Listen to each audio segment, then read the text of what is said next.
நண்பர்களே, இப்ப வந்து பஞ்சபூத ராசிகள்னு சொல்லுவோம், நீங்க கேள்விப்பட்டிருப்பீங்க. ஒரு ராசிக்கும் ஒரு பஞ்சபூதம் வந்து காரகமாகும். இதுல வந்து மேஷத்துக்கு வந்து நெருப்பு, ரிஷபத்துக்கு வந்து நிலம், மிதுனத்துக்கு காற்று, கடகத்துக்கு நீர். இதுதாங்க சிம்பிள். என்னன்னா இது ரெண்டு விதமா நீங்க கால்குலேஷன் பண்ணலாம். ஃபர்ஸ்ட் நெருப்பு எடுத்துங்க மேஷ ராசிக்கு, அடுத்தது நிலத்தை எடுத்துங்க, அடுத்தது காற்றை எடுத்துங்க, அடுத்தது நீரை எடுத்துங்க. சோ இதுவே மாறி மாறி மாறி வரும், உங்களுக்கு ஈஸியா வரும். அடுத்தது சிம்மம் திருப்பியும் நெருப்புல ஸ்டார்ட் ஆகும், கன்னி நிலத்துல ஸ்டார்ட் ஆகும், துலாம் காற்றுல ஸ்டார்ட் ஆகும், விருச்சிகம் நீர்ல ஸ்டார்ட் ஆகும். அப்ப நீர் முடிஞ்சோட என்ன ஆகுங்க, நெருப்பு திருப்பி ஸ்டார்ட் ஆகும். தனுசுல நெருப்பு, மகரத்துல நிலம், கும்பத்துல காற்று, மீனத்துல நீர். இதுதான் பஞ்சபூத ராசிகள் நம்ம வந்து சொல்றது. இத முதல்ல முக்கியமா தெரிஞ்சுங்க. இது சிம்பிளா நான் சொல்றேன். ஃபர்ஸ்ட் நெருப்பு, நிலம், காற்று, நீர் சொன்னேன். இல்லைன்னா இப்படி எடுத்துங்க, 1, 5, 9. இது வந்து நம்ம திரிகோணம்னு சொல்லுவோம். இது அடுத்த கணக்கு நான் உங்களுக்கு சொல்றேன். திரிகோணம் சொல்லுவோம். இதை வந்து எடுத்து போனீங்கன்னா இது 1 நெருப்பு. இந்த நெருப்பை திருப்பி எங்க போடணும்னா 1, 2, 3, 4, 5 சிம்மத்துல போடணும். திருப்பி எங்க போடணும், கீழே போடணும். 9ன்னா தனுசுல வரணும். சோ இந்த இடத்துல இதுதாங்க ஈஸியா புரியுதுங்களா? இப்ப உங்களுக்கு நெருப்பு வந்து 1, 5, 9 கணக்குல நான் சொல்லியிருக்கேன். அடுத்தது நிலம். நிலத்தையும் அதே மாதிரி எடுத்துங்க. நிலம் வந்து இதை வந்து 1 எடுத்துங்க. நிலத்தை நிலம் இங்க எங்க போட்டுக்கலாம், அதை 1 ஆக்கிட்டு இதுல இருந்து 5 எங்க போட்டுருங்க. அடுத்தது இங்க இருந்து 5 மகரம், கரெக்டா? அடுத்தது காற்றை எடுத்துங்க. காற்றை இங்க வந்து 1 போட்டுங்க, இங்க இருந்து இங்க போடுங்க. இத பாருங்க, காற்று 5 வந்துருக்கு பாருங்க. ரொம்ப ஈஸியா இருக்கும். இந்த மாதிரி கணக்கு போட்டாதான் நம்ம வந்து சீக்கிரமா மெமரி பண்ணலாம். 5. அடுத்தது நீர் எடுத்துங்க, இதை 1 போட்டுங்க. அடுத்தது விருச்சத்துல வரும் பாருங்க 5. அடுத்தது எங்க வரும், மீனத்துல வரும். இதுதான் நீர் ராசி. இதுதான் சிம்பிள். இத வந்து நீங்க அழகா ஈஸியா நீங்க வந்து புரிஞ்சுக்கலாம். மேஷம் நெருப்பு, ரிஷபம் நிலம், மிதுனம் நீர், மிதுனம் காற்று, கடகம் நீர். இதுதான் அந்த 4 ராசியே மாறி மாறி மாறி உங்களுக்கு சுத்திக்கிட்டே இருக்கும். இதுதான் பஞ்சபூத ராசிகள் சொல்லுவாங்க. இது ஒன்றும் பெரிய விஷயம் கிடையாது, ரொம்ப சிம்பிள். என்னுடைய கணக்குல கேட்டீங்கன்னா நான் அந்த 1, 5, 9 ஞாபகம் வச்சுட்டு கரெக்டா சொல்லுவேன். இங்க இங்க இங்க இது போட்டு வந்துடுவேன். அடுத்த போட்டோம்னா நம்ம எப்படி வேணும் சொல்லலாம். அப்புறம் ரிஷபம் எடுத்துட்டீங்கன்னா அடுத்தது என்ன வரும், நிலம் வரும்.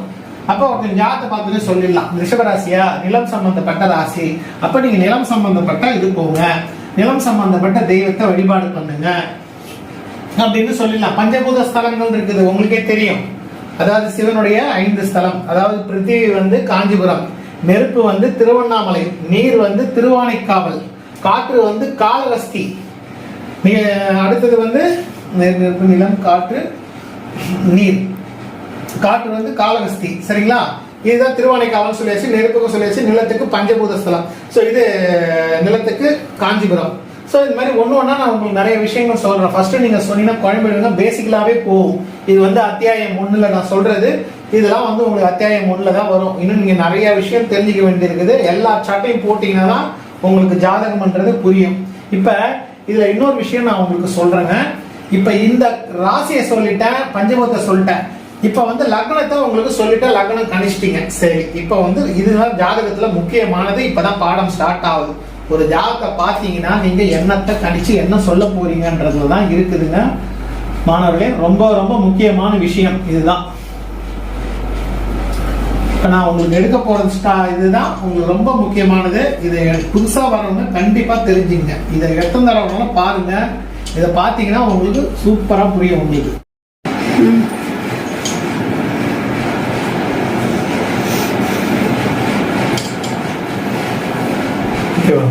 இப்ப முக்குண வேலை பத்தி நம்ம இந்த வீடியோல பார்க்க போற மாணவர்களே. இது முக்குண வேலை என்ன அப்படின்னா, ஒரு கிழமைக்கும் ஒரு வேலைகள் வந்து ஆரம்பிக்கும். ராஜசம், சாத்வீகம், தாமசம். சோ இந்த 3 வேலைகள் தான் வந்து ஒரு கிழமையில வந்து மாறி மாறி 3.25 நாழிகை, அதாவது ஒரு நாளைக்கு 3.25 நாழிகை வந்து ஒரு வேலையா ஓடும். அதாவது 60 நாழிகைய பிரிச்சு இது வந்து ஓடும். எப்படின்னா இப்ப ஃபர்ஸ்ட் வந்து பார்க்க போனீங்கன்னா வாரத்தின் முதல் நாள் நம்ம திங்கட்கிழமை எடுத்துக்கிட்டீங்கன்னா, திங்கட்கிழமையும் வியாழக்கிழமையும் முதல்ல சாத்வீக வேலை 3.25 மணி நேரம், 3.25 நாழிகை ஓட ஆரம்பிக்கும். அடுத்தது ராஜச வேலை ஆரம்பிக்கும். அடுத்தது ராஜச வேலைக்கு அப்புறம் தாமச வேலை ஆரம்பிக்கும். இந்த மாதிரி ஒரு நாளைக்கு இந்த 3.25 நாளைக்கு மாறி மாறி மாறி போகும். மாறி மாறி போகும்போது அந்த வேலைகள்ல பிறக்கிறவங்களுக்கு ஒரு பலன் இருக்குது. அதுதான் இப்ப நம்ம இந்த வீடியோல பார்க்க போறோம். சரிங்களா? இப்ப திங்கட்கிழமை முதல்ல என்ன வேலை ஓடுதுன்னா சாத்வீக வேலை ஆரம்பிக்கும். காலையில 6 to 7:30 மணி. அதாவது 3.25 நாழிகைன்னா 1.5 மணி நேரம் கணக்கு வச்சுங்க. அப்படி வச்சுங்க. அந்த டைம் டேபிள் வந்து நான் உங்களுக்கு ஸ்கிரீன்ஷாட்டா காமிக்கிறேன், பாருங்க, அது குறிச்சு வச்சுங்க. இப்போதைக்கு இதனுடைய பலன்களை தெரிஞ்சுப்போம். இப்ப திங்கட்கிழமை வந்து உங்களுக்கு காலையில சாத்வீக வேலை ஆரம்பிச்சுன்னா அடுத்த வரது ராஜச வேலை ஆரம்பிக்கும். அடுத்தது தாமச வேலை ஆரம்பிக்கும். இதுதான். இதுல வந்து ஜாதகர் பிறக்கிறதுக்கும் ஒரு பலன் இருக்கு. அவங்க எந்த மாதிரி இருப்பாங்கன்றதான் இப்ப நம்ம இந்த வீடியோல பார்க்க போறோம். புரியுதுங்களா? அடுத்தது இப்ப ஞாயிற்றுக்கிழமை பாத்தீங்கன்னு வச்சுங்களா, ஞாயிறு புதன் சனியில ஃபர்ஸ்ட் தாமச வேலையை ஆரம்பிக்கும். தாமச வேலையை வந்து 1.5 மணி நேரம் ஆரம்பிச்சு அதுக்கப்புறம் உங்களுக்கு இது தாமசத்துக்கு அப்புறம் என்ன வரும், ராஜச வரும். அடுத்தது வந்து சாத்வீகம் வரும். சோ இந்த மாதிரி மாறி மாறி நடக்கும். இதை வந்து நீங்க குறிச்சு வச்சீங்க. அதாவது 3.25 நாழிகை 3 வேலை மாறி மாறி நடைபெறும்.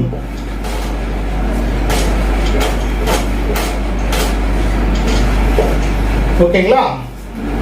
இப்ப ராஜச வேலை பலன்கள். ராஜச வேலையில பிறந்தவருடைய குணங்கள் எப்படின்றத நம்ம வந்து பார்க்கலாம்.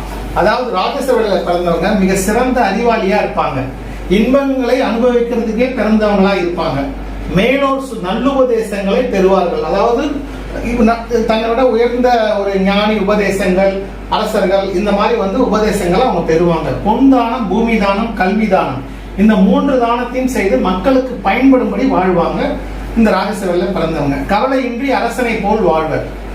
அதிகாரம் செய்பவனாக இருப்பார்கள். அதாவது ஒரு விஷயத்தை எதா இருந்தாலும் அவங்க வந்து அதிகார வர்க்கத்துல இருப்பாங்க. அப்ப இந்த ராஜச வேலையில பிறந்தவங்க பாருங்க, பெரிய செல்வந்தரா, மந்திரியா, எம்எல்ஏவா, கவுன்சிலரா கூட இருப்பாங்க. ரொம்ப ஒரு தொழிலதிபரா இருப்பாங்க. ரொம்ப சிறப்பா இருக்கும். இந்த ராஜச வேலையில பிறக்கிறது ஒரு ரொம்ப அற்புதமான ஒரு விஷயம். புரியுதுங்களா? இது வந்து அந்த டைம் டேபிள் மாறி மாறி வரும். இந்த டைம் டேபிள் பாத்தீங்கன்னா உங்களுக்கு தெரியும், உங்களுக்கு சொல்றதுக்கு. சரிங்களா? சாத்வீக வேலையில பிறந்தவர்களுக்காக பலன்கள் மாணவர்களே. இப்ப வந்து இந்த சாத்வீக வேலையில பிறந்தவங்க எப்படி இருப்பாங்கன்னா, பளிங்கை போல் தேகப்பொழிவு உள்ளவர். அதாவது நல்ல ஒரு அழகான ஒரு தோற்றம், அழகான ஒரு உடம்பு, ஸ்ட்ராங்கான ஒரு உடம்பு இருக்குன்றத சொல்றாங்க. அறிவாளி, பக்திமான், மெய்யறிவு உள்ளவன், பெரியவர்களிடத்தில் மதிப்பு மரியாதை உள்ளவன், வாழ்வில் கொடிய துன்பங்களுக்கு ஆளாக மாட்டார்கள். அதாவது இந்த சாத்வீக வேலையில பிறந்தவங்க வாழ்வில் ஒரு கொடிய துன்பங்களுக்கு ஆளாக மாட்டார்கள். வாழ்வில் அனைத்து இன்பங்களையும் பெறுவதற்குரிய வேலையில பிறந்தவங்கன்னா அந்த சாத்வீக வேலைக்காரர்கள். இதை வந்து நீங்க நோட் பண்ணி வச்சுக்கோங்க. ஒருத்தவங்க வந்தவங்கன்னா ஜாதகம் பார்க்க வராங்கன்னா அவங்க எந்த வேலையில இருக்கும் போதே அவங்களுடைய இது தெரிஞ்சிடும். எப்படி இருப்பாங்க, வசதியானவங்களா, எந்த மாதிரி ஒரு தோற்றம் உள்ளவங்க, அந்த குணங்களை நம்ம சொல்றதுக்கு ரொம்ப சுலபமா இருக்கும். அதனாலதான் இந்த இதை நான் முக்கியமா உங்களுக்கு காமிக்கிறேன். தாமச வேலை பலன்கள் மாணவர்களே. இவங்க தாமச வேலையில பிறந்தவங்க, அதாவது ஞாயிறு புதன் சனி, இதுதான் வந்து தாமச வேலை ஆரம்பிக்கிற நேரம். இதுல வந்து ஒரு ஜாதகன் பிறந்திருப்பான்னா அவன் எந்த வேலையில பிறந்திருக்கான்னு பார்த்துட்டு அதுக்குரிய பலன் தான் இப்ப நம்ம சொல்றது.